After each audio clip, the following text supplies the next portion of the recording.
Indra kang ngandhut Marutama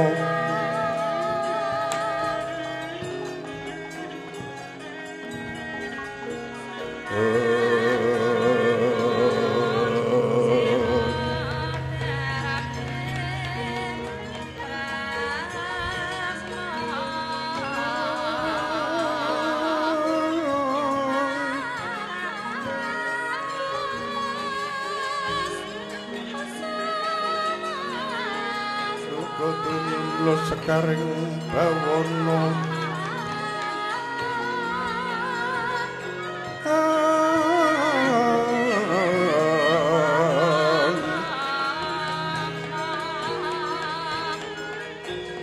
aku ingin paring dono nang ganjar saben dina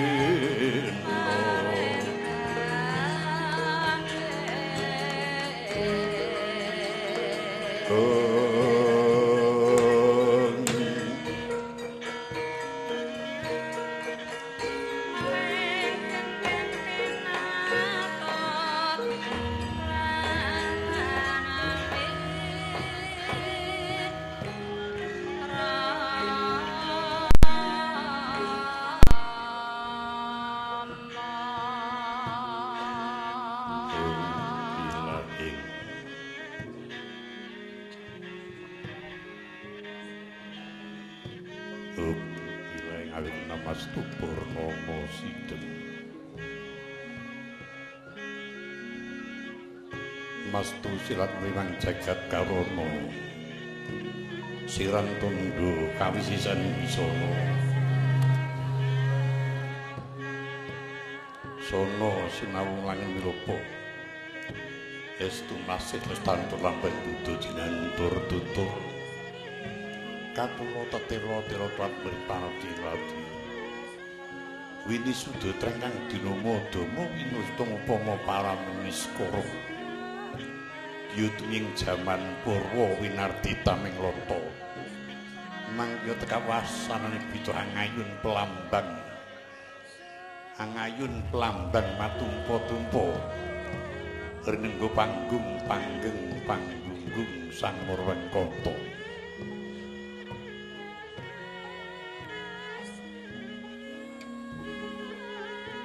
nenggih inggih winuring gebita kang kaeklabi dosa para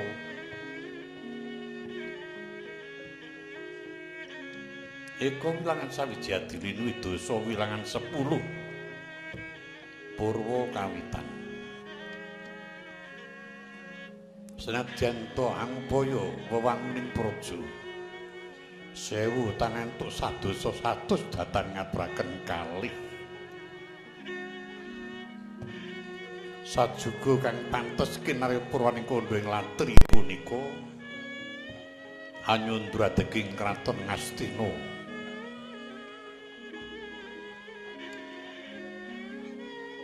yen jaman semanten arani kraton Ngagrastina ya kraton Gajah Uya Liman Benawi uga sinebat kraton Kuru Janggala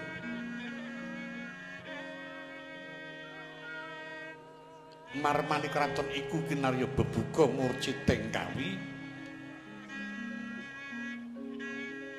mus kawentar dumugi manca negari wiwit jaman kuno yen kraton Ngastina iku kasuwur panjang kunjung pasir wukir lojinawi gemari patata karta raharja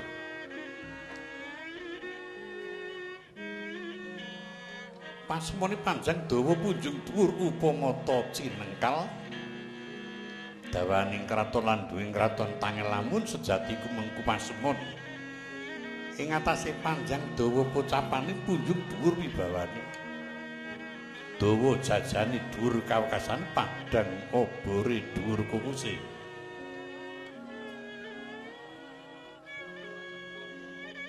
pasir samudra ukir gunung tumarta rengganing kraton mengkaraken arga nganakaken wana tuwin pasabinan ngiringaken pategalan kang mungging tepining Benawi ngayunaken Bandaran Ageng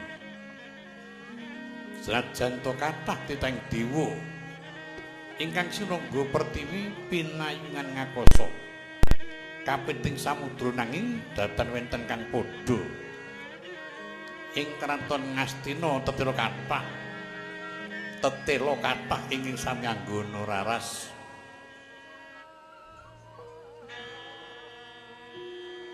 ing ajeng wis kacarita kalamun tawa ing kraton Ngastina kula jinawi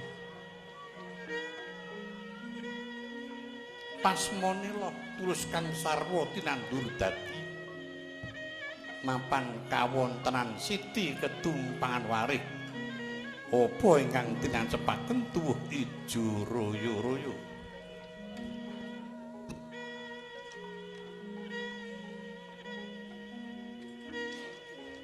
saka pergeling para kawula kang sami among tani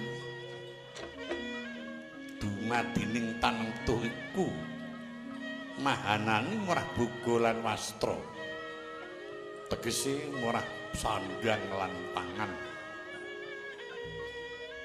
ora mokal yen kawula tani uga kalebet minangka dadi saka guruning negara werdine gemalak kuning para sudagar layar para nangkuda ya dagang cilik dagang gedhe sak pinunggalane datan wenten kendhatipun saka ing kraton ing Ngastina dumugi Mancanegari prandene sepi marang bebaya kalis ing sambekala kang selur pepindhane tirta mili kang tanpa kendhat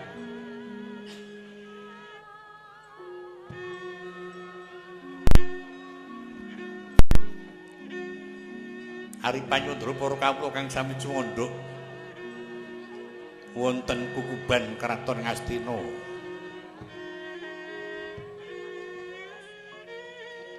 kalamun to kataliti ketingal genipun jejel pepet abdujuk ketepung tritis senajan to papan iku jembar ketingalipun rupa mergo saka kateng para kawula saengga trep katon jejel luyel-luyelan ewadene datan wenten para kawula kang alok kecingkrangan datan wenten kang alok keluwen mracih nani yen bumi Ngastina iku papan kanugrahan agung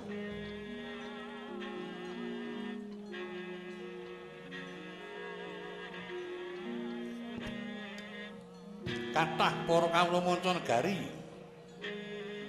ingkang sami nderek gesang wonten pangayumanata senajan to katitik saka Purwakani ketingal Papa Sadra Ngulandara nanging dupi wis kepareng swita wonten kukuban kraton Ngastina pinaringan bumi Magersari wenang manggon ning ora wenang adol bisa gesang tata titi tentrem ayem-ayem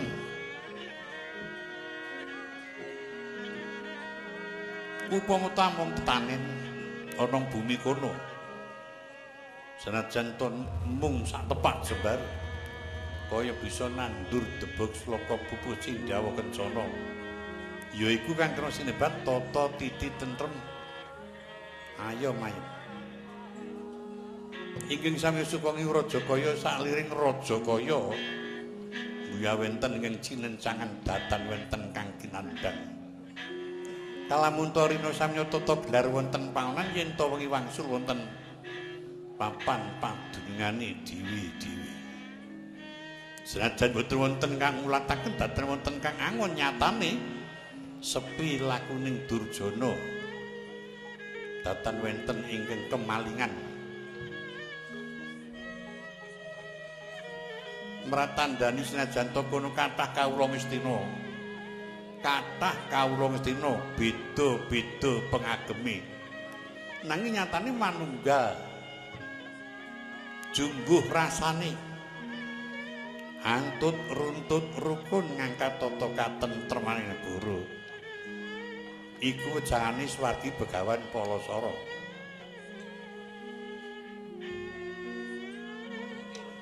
satu-satu sekti saka Mancanegari kang samundur langgang corong playu malah ngundangken yen lakuning Imo pinyak maruta mangemper.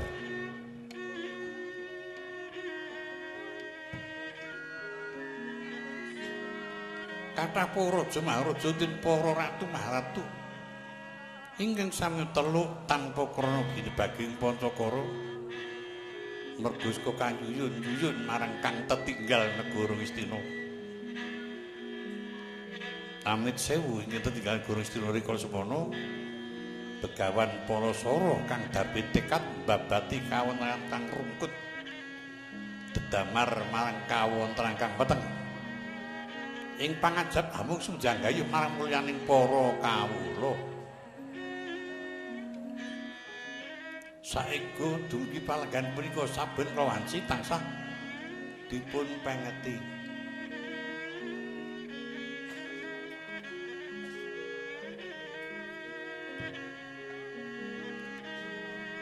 Pinunggil semanten candrani para kawula Ngastina kang tansah nuhuni marang piwulang reh. Nenggi kocapa kalenggah dampar kencana ripalenggan punika Nalindra Gung Binathara Ratu Bebalaraja merga saka Berbu Bandha Bandung Sentana putra pambayun saka Prabu Dastarata ingkang kepanjejul Prabu Duryudana. Ya Sudana ya Prabu Kurwati ya Gendari Suta ya Prabu Dasparnaja ya Tripamangsah Joko Pitana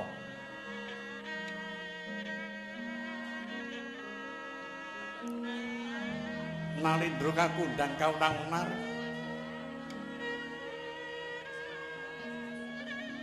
akeh bondo dunyani bisa mikut marang para ratu-ratu manca negari. Napa semantel gadampar ingkang trinetes kencana lemek kasur babut pramudani pinalipit Rindha Cinawi ngagem tirta jebat pasturi lar-laran Gadawida katiyuping samirana kang amandha angin kang ngidit mratani pangsedaya para pisepuh kang sami tata legah mengkeraken para dibedaya srimpi manggung cetha pepingitan Joko paloro-loro kang sami ngampil upacara banyak dalang sawugawe warda kala badaken dipertur kacumas Bokor Kencana kalamun kacarita ke Prabu Damsanata ngagem makutha Kencana jaman Mas Sungsun 3 kinancing Garuda Marpi Garuda Mungkur sang-sangana naga marangsang uta-uta sinaga Prabangkara sumping Suripati uncen-uncen tiba njujug ulur-ulur kang ginambar Nagaraja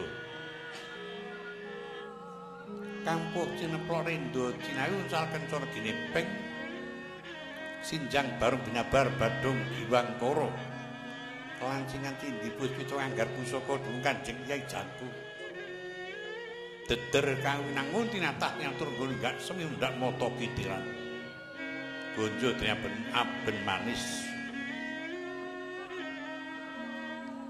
kalamun carita candrane ora mantra-mantra iku titah mercapada nyayah dewa kamanungsan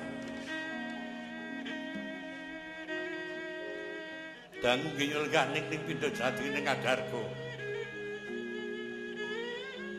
kathah para kadang tun sentana kathah para kawula kang wonten paswaran prandini datan wenten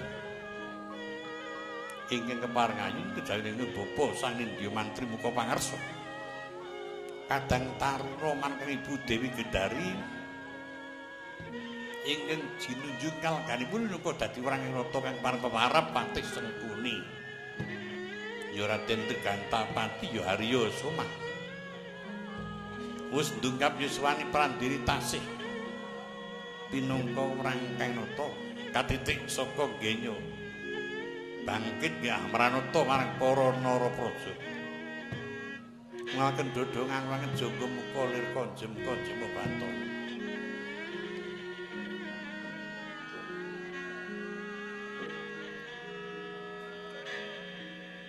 Senajan to iku rangka dalem. Limpat ing pambudi. Winasis pangwersa pinter genira. Tansah anggrika daya marang ingkang putra Narendra Ngastina.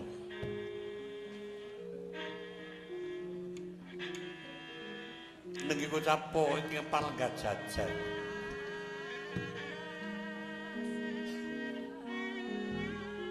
Kadang Sinradi uga kalebu minangka dadi tetunggiling para Kurawa.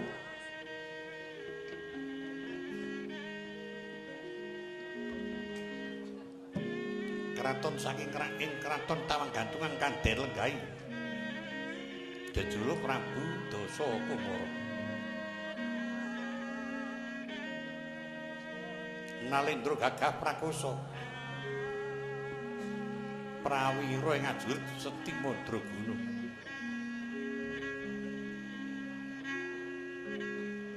Janget pinol Gurda kami pinukul sari. Pilih tanding bisa ngendih mangkridani Prabu Dasakumara. Duk rika semanten kapitados mangsang Buminata. Kinen mikut para Pandhawa. Saka lembut ing pambudi. Dasar kono wicaksana. Saknyatani para Pandhawa kena kapikut. Ingkang wedal samangke wis wonten salebeting pakunjaran reksa gajah.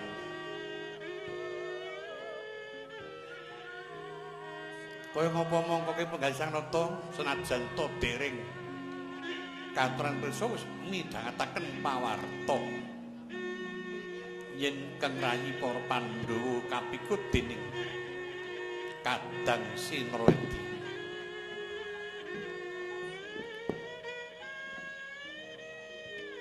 Ing lenggah jajar ing kananipun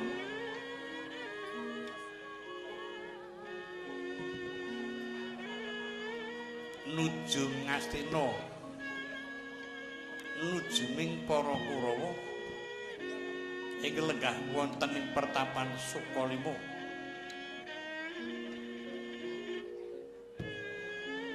Kepareng war Begawan Durna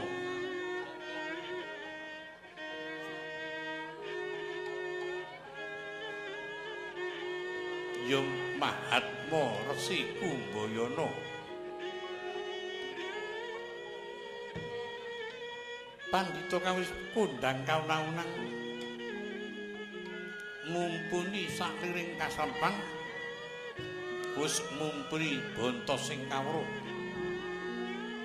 kathah para raja para senopati kang lebur tanpa asta marang Sang Tapa Begawan Durna Sang Mahatma Resi Kumbayana.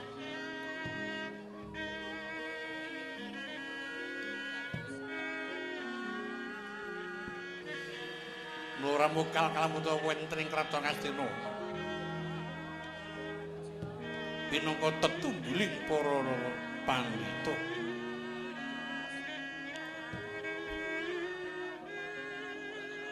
Ing ungging pengkeran Sentana Ngastina ingkang dahat Sindarsana.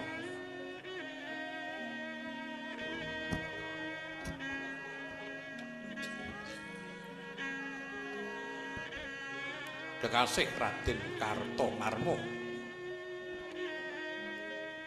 ing lenggah wonten kasatran Tirta Tinalap.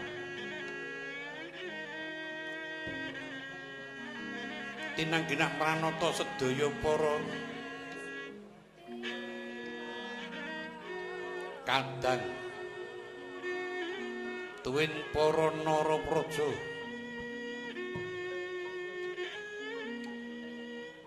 inggih praserta gelar pindha Jaladri mungging daratan.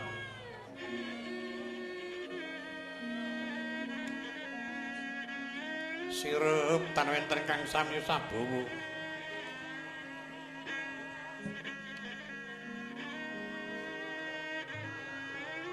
Maruta datan lumampas najan tone ron-ron waringin buya wenten kang obah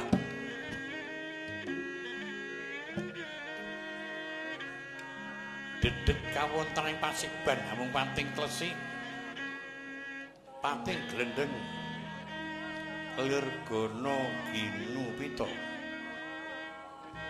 Gono maling ginu gelik pita kencara pindha Duratmaka ing pikantuk pusaka golek kencana.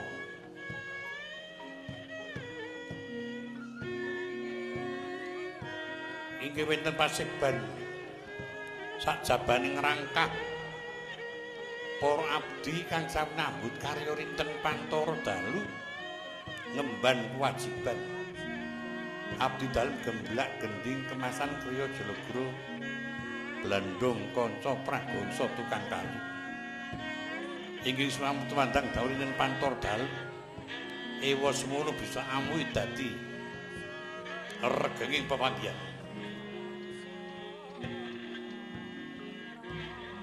pinunggal semanten candrane nggih kocapuk Sri Naranata ing kono arsa medhar sabda song-song gilap ing keparang kaboyong minggah ing stinggil Binaturata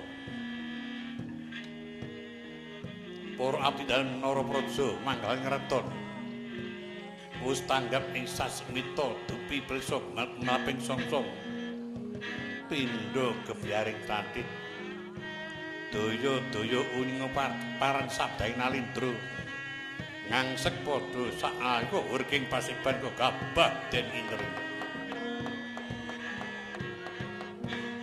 kabeh swara kang nyang gumuruh ora mantra-mantra para kang semedya cumadhuk dawuh candrane lir negara kelebon paramuka pamujajai musuh saking monca negari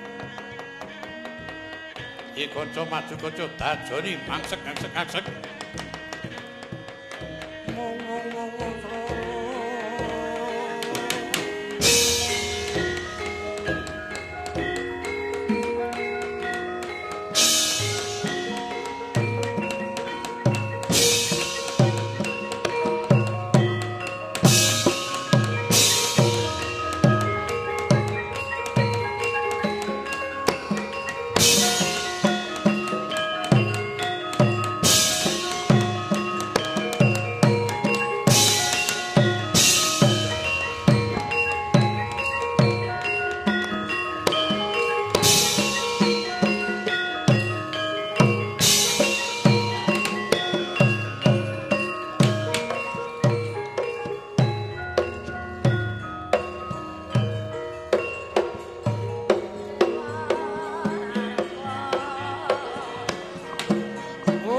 tinangkil ing kampar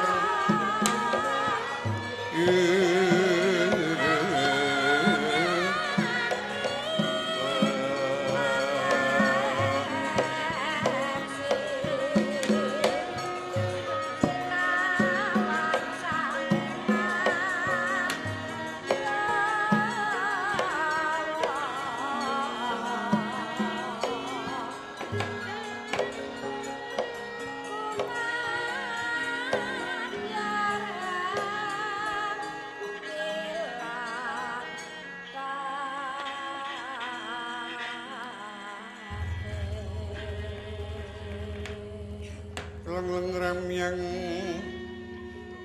sasongko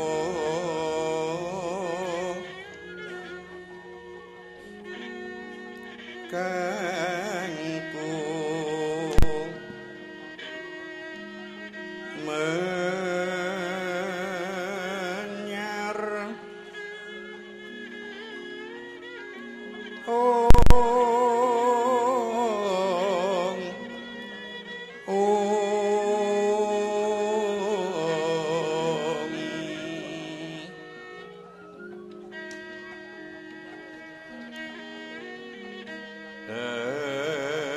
kaping sang Naranata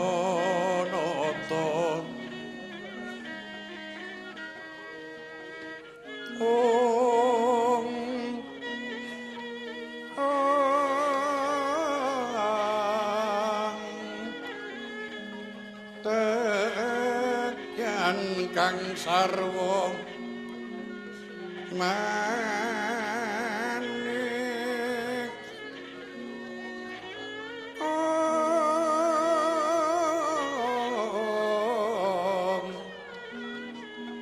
tawing yo sinau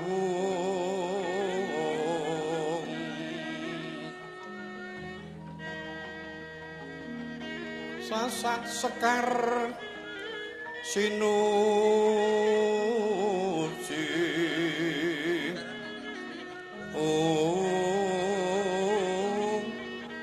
yen sang Banwati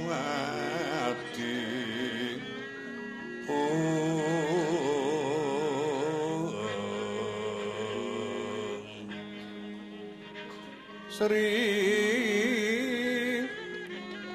Naranata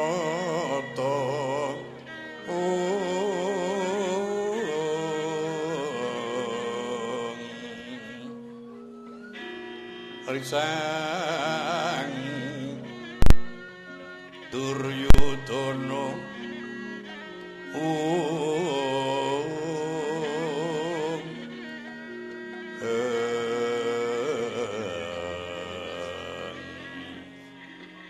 tinangkil mungking dampar kencana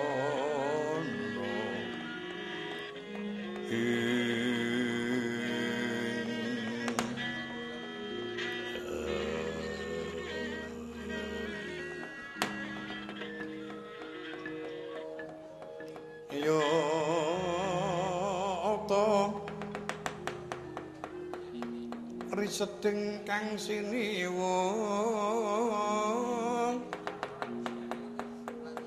Maha Sri Suyudana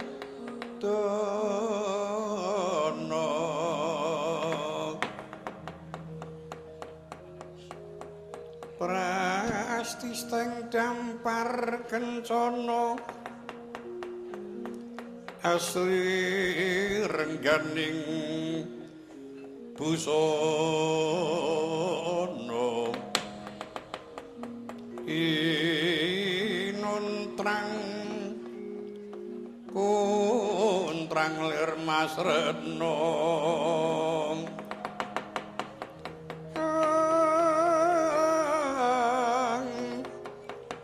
Yayah Hyang Bathara Indra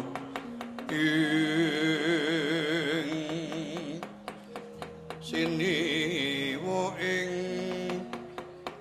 Tinjumaya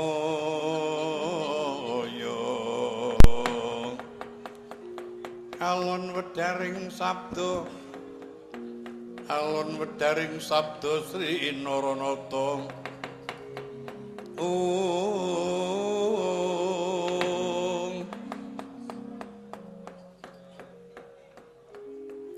Istungara jagat mani raja diwaku paman mbuya dados kalih pekaniro maniro piji wenten ngersa maniro paman ploso jenar yoganipun ingkang bapa nggirana Prabu sesembanipun para kawula tiyang sanegari kawula nuwun kapundi kasuwun timbalan dalem ing rumentak dumateng pun bapa satripun nampi dawuh wonten Jawi gadhah raos ingkang kumarasan dupi nampi dawuh dalem anak Prabu tata tentrimana yayah sinerem tirta wayu wancinjang paduka nimbali dumateng pun bapa mbok bilih kagungan panggrahita yen to pun bapa lapan anggen kawula ngembani wonten ngersa dalem bebasan atur sekrimah lampah kula sejangkah alit sumadong deduka ageng sumadong pidana wonten ngersa dalem anak Prabu paman atur pagano kados ding aturipun laring ing dereng diwasa upami wonten kedadosan kalepatan tangelamun yen to ingkang putra Wentala badhe paring pidana dumateng paman ploso jenar kula ngibarataken sak galak-galaning sima buya wenten sima tega mangsa gogoripun piyambak kawula nuwun anak Prabu tebih bagian rumahnya caketaken ingkang putra Wisnudya minta atur bagian paman kadiparan pawarta sak jawining rangkah mbok menawi wonten salah setunggaling para kadang para kawula ingkang kumawani alit nilar kewajiban ageng bladak milang sifat mirang kampuh jigo paman Arya Buya Prusa Gurwi peken ngaturikan kawuningan kanthi walaka ingkang putra midhangetaken kanthi wijang satala-tala kawula nuwun anak Prabu engetipun ingkang bapa kados boten wonten para kadang sentana dalem medhaipun para kawula dalem ingkang kumawani nilar kewajiban ngantos mbladak mirang sifat mirang kapujinggo sedaya ketingal sayek saeka pra sumengke wonten ngabiyantara malah kathah para kawula dalem dedak merang Siti Sewu inggih sami ngaturaken bulu bekti miwah glondhong pengarang kunjuk wonten ngersa dalem anak Prabu mula nokno senajan tomu seklimah atur peken paman saged bombong dhateng ingkang putra sak sambunipun paripurna pangestunipun ingkang putra kawratakna dhateng para kadang ping para kawula kados menapa binging mana nampi sih kadarmanipun anak Prabu kepareng kaprayoga ketegak nun kados mboten kirang prayogi nggih Amit sewu yayi kadang kula sinraiti sak samunipun prayogi lenggah ingin raka ngaturaken pambagyo Panakrama yayi ngabiyantara kempal wonten setinggil Bidatrata Istungara jagat wani raja diwakili nuwun katedha kalih murda pangendikanipun Koko Prabu ingkang dhateng ing rayi saderengipun Koko Prabu lenggah wonten dampar ripaduka sampun siaga wonten Pasiban Jawi nampi pangestudahan Koko Prabu winantu ing karajan samikala kejawi saking menika ingkang ngaturaken sembah pambekti kunjuk sandhap padha mawantu-wantu Koko Prabu Mula tampi kanthi wingah kabetalaken wonten dodo kendro sami-sami. Kula aturi prayogi lenggah langkung rumiyin Yayi. Kados boten kirang prayogi. Bapa Durna semanten ugi. Ingkang putra ngaturaken pambagyo lan boten badhe kesupen sungkem pabekti kunjuk Bapa. Kandhek tekuduk manyar-manyar. Lole kula tampi kanthi pingangger suka pambagyo dumateng pun Bapa. Lan ngluraken dhateng asmanipun tiyang sepuh. Sungkem dhateng Bapa kula tampi kapetelaken dodo kendro sami-sami. Pudya wasta kunjuk Sultan Prabu lho non. Kula pundi mugi dadosa jejimat. Kula aturi sekeca lenggah kados boten ingkang prayogi nggih. Kartomarma semono padha basuki. Kae mbali Kartomarma. Kula tampi tangkali Koko Prabu wiji dumateng rai. Nampi pangestu tampinantu ing karajan Nirsambikara. Sungkem pabekti gunjuk Sandapada. Wis tak tampa pangestuku tampan nuwun dhateng kapundi. Kula angsulaken dhateng kadang kula Yai Prabu lan sedaya para sesepuh. Kundur panganggotan Koko Prabu wonten paring pangandika ing kados pundi? Nat kula semanten Yai lenggah wonten kraton Ngastina ingkang rai sakadang sampun sayugya. Bilih Yai badhe kajumenaken menungga dadosa pangayoming para kadang. Lan mbok menawi menika wangki nampi sik Bathara katarimah panunipun ing sakadang Yai saged mukti wonten Ngastina nampi kamukten sigar semoko.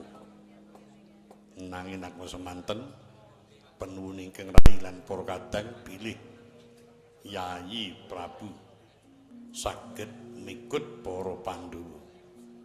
Ingkang mekaten kadang-kadang kula tansah mawantu-wantu kadiparan kawontenanipun Yai kang naku semanten siaga anyagahi penunipun para kadang paduka adi-adi kula Kurawa.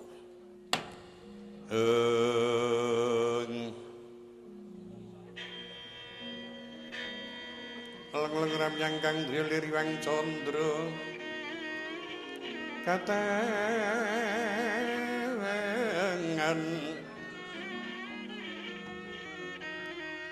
sumu ing tias lir katuh ridan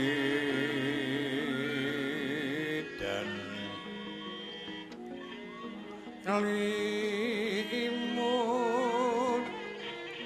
kapyataning rujit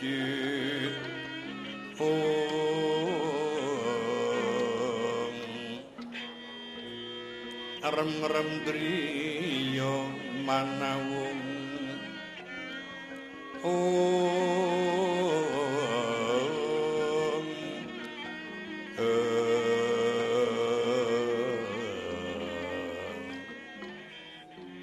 kekuwunging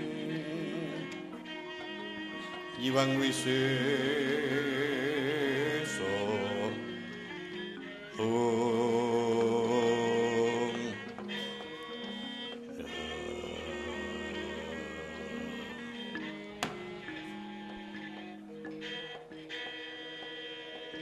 kadang kula Koko Prabu saksampunipun Koko Prabu tinar buku ing penggalih mundhut prisa dhateng penuwun ingkang rai lan sedaya para kadang-kadang kula ingkang sesarengan tumandang. Saderengipun ingkang rai nyuwun gungi samudra pangsami awit rikala semanten panglembatipun ingkang rai menika tumuju dhateng kadang paduka piyambak. Pandhawa menika kadang paduka piyambak Ingkang wekdal menika sampun saged kapikun namung dereng dugi Sira Margalayu. Tesih kula lebetaken wonten ing Pakunjaran Reca Gajah. Jagat Dewa Bathara. Paman nuwun wonten paring pangandika ing adhawu. Rumas bombong manah kula ical kelilip kula paman. Mekaten menika ingkang bapa namung ngaturi prisa dhumateng Saudara Anak Prabu saderengipun wonten kedadosan seranipun para Pandhawa ingkang wedal menika wonten salebetipun Reca Gajah. Anak Prabu kedah kula ngatos-atos dalan mboten ngumangken para Pandhawa senajan to putra-putranipun senajan to para wadya balanipun menika langkung wicaksana lan langkung wegik ingkang kula kuwatosi mbok menawi wonten kedadosan telik sandi paya dom sumring banyu ingkang kathah kang rayi para Kurawa temtu boten mangertos wonten ngriku menika nggih. Kados pundi Yai? Yen pancen kula boten wonten saged gadhahi rasa watos mekaten. Nanging yen kula wonten boten perlu panjenenganipun bapa kepatihan kagungan penggalih watos. Wah. Syukur dinake sewu. Kakang Durna, pripun dijuni? Niki magepan dhateng panjenengan sing dilebokke wonten Pakunjaran Reca Gajah. Menika kelebet putra-putra panjenengan. Dijuni ampun kuwatos. Senajan to menika kathah ingkang dados murid kula. Namung kemanggen kula mejang dhateng para Pandhawa nika namung tata gelar kemawon. Ingkang batos kula menika ing kula weleh menika lare-lare Ngastina. Ning kok nyatanipun ingkang sedhi kok para Pandhawa. Lah menika sawangsulipun sing diwejang menika ora gatekke karo sing mejang. Niku lare-lare Ngastina niku mboten ngatosaken kalih ingkang mejang ngaten. Yen Pandhawa niku urane napa to Di? Lakon 21 dina tak kon nglakoni 42 kok ya kuat. Sing lakon 40 tak kon nglakoni 80 dina kok ya kuat. Kura niku nglakoni 3 dina sambate ngaru ana sing lara, ana sing lega mudele ana sing. Elah wonten ngriku menika. Atolan lari kula menika yen durung memangan ngaten nabuhan niku ora patek seru kan. Wah nggih. Mbok menawi ya. Syukur binagi sewu yen Kakang Durna sampun kagungan penggalih ngaten. Anggambalaken bilih ngawrataken kang putra paraku. Nah ra ngaten. Upaminipun ingkang Raka kepengin badhe mangertos kados menapa kawontenanipun saged kula dherekaken wonten Madyani Wana ingin dulu wonten ing wana Kamyaka. Yai Prabu Risang Duryudana doaning ayuda Sigara jumangkah manjing telki wana Kurusetra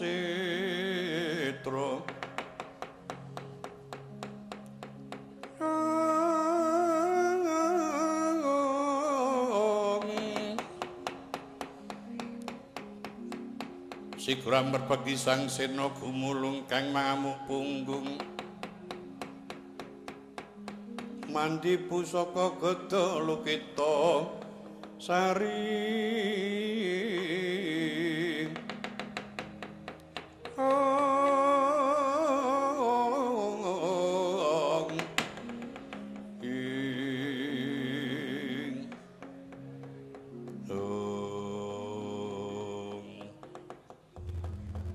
Nat kula semanten ing Sirunata Ngastina wis kagungan panggrah ita siyaga tata-tata manjing wonten kedaton sautawis tumuli bidal merpeki wonten ing wana Kamyaka awit para Pandhawa kang dumunung wonten salebeting Reca Gajah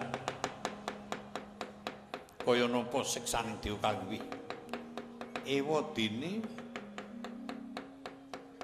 nampa cobani Jawata. Tri pandurat datan kawedahe kati. Tri wilangan turu pandur tigang pangan datan kawedaring lati. Katungko geger njaba piyak ngarsa tangkep. Niki kucapo kang wis manjing ana teng pabarisan pasebaning para napraja. Ing kurmancat panca ing longok singgih Binaturta. Ora kaya pisuwanipun kiwa kantong bolong. Ing udangu nggih pun gedarang-gedarang.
Mendak alon tata trap silanira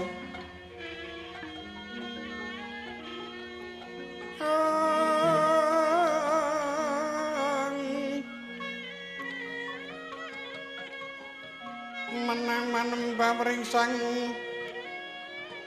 Dewa Aji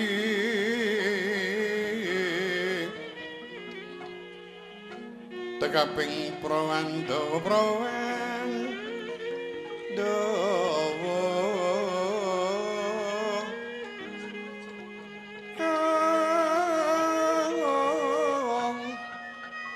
tanono kang kuciwa raras tanono kang kuciwa raras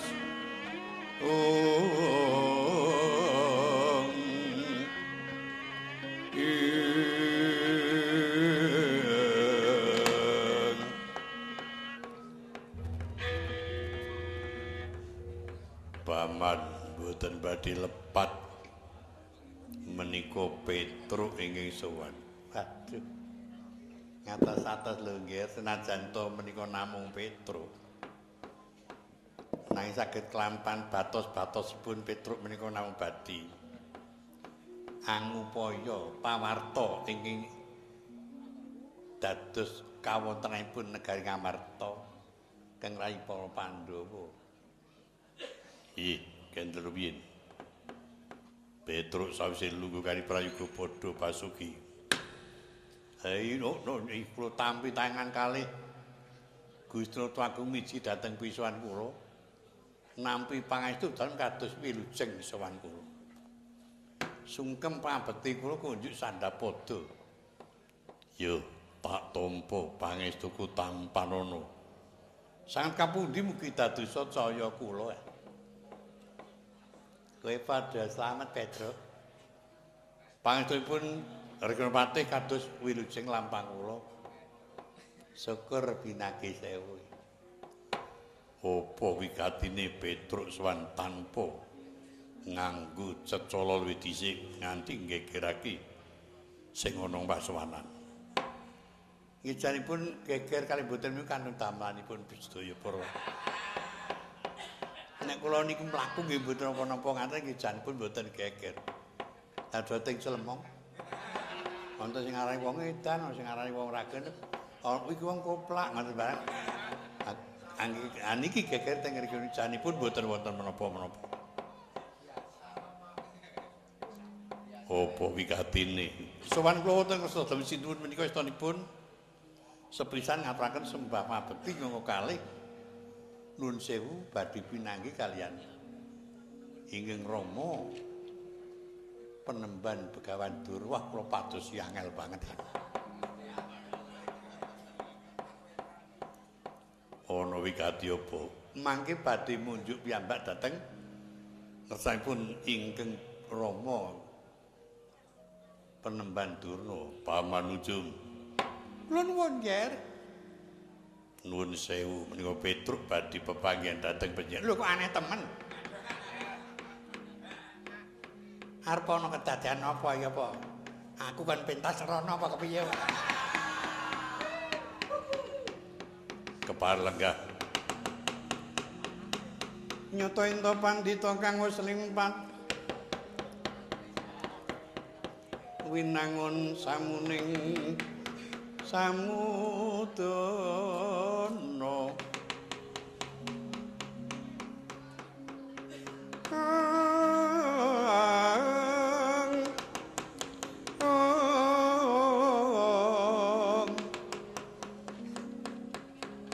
mengkuliring kasarjanan kacandra wening telenging kalbu telenging kalbu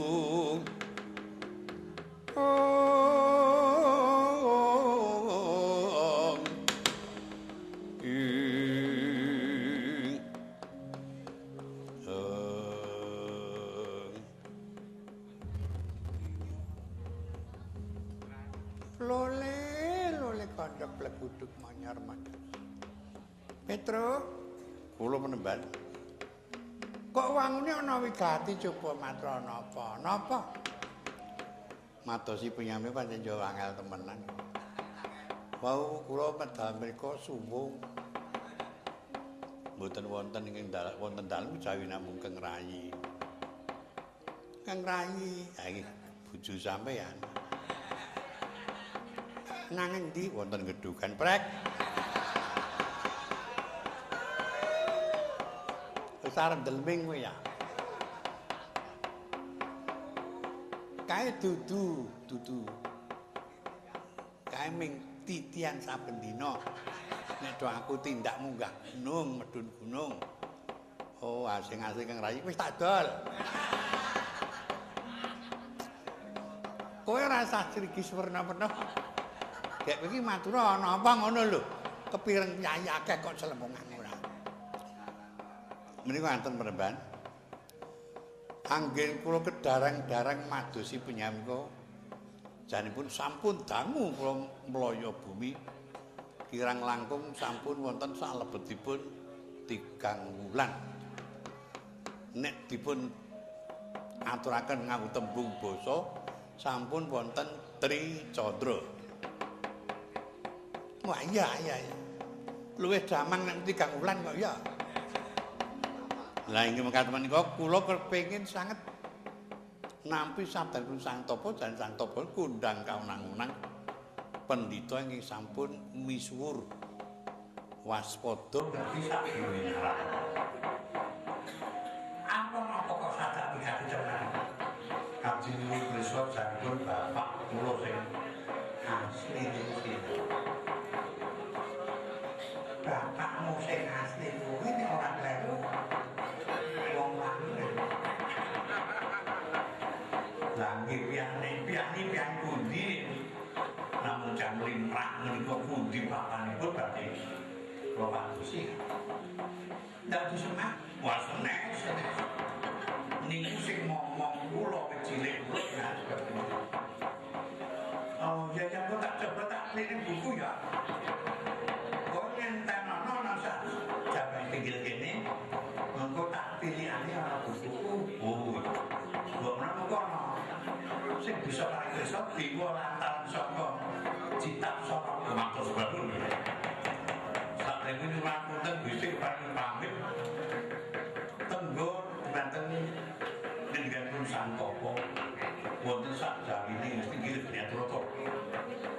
hati-hati aja kowe